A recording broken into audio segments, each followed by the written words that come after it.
তো এই ভিডিওটা বানানো হচ্ছে একটি কারণে, মানে আমি থাকি, মানে চোখের সামনে ফোনটা নিয়ে নিল।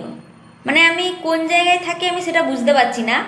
আজকে ও আবিরের ভিডিও শ্যুট করার জন্য ছাদে গেছি, জাস্ট 2 মিনিটে ফোনটা নিচে নামিয়ে রেখে গেছি। আমি থাকি সল্টলেক সেক্টর 5 কেষ্টপুর। কেষ্টপুরের ইয়েতে, জায়গাটার নাম কি, হ্যাঁ, এ, ওই কেষ্টপুর সাইডেই ভিআইপি বাস স্ট্যান্ডের সামনে।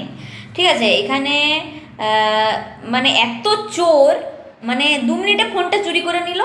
ঠিক আছে, ভিডিও শ্যুট করার জন্য এক সেকেন্ড দেখাচ্ছি। এই যে আবির সমস্ত কিছু রেডি, সমস্ত রেডি, শ্যুট করব, জাস্ট ফোনটা ভুলে চলে এসেছি, জাস্ট ফোনটা ভুলে চলে এসেছি। তো আমার উপরের বিল্ডিংয়ে যে মানুষ থাকে সে ফোনটা চুরি করে নিল। কিরকম চোর!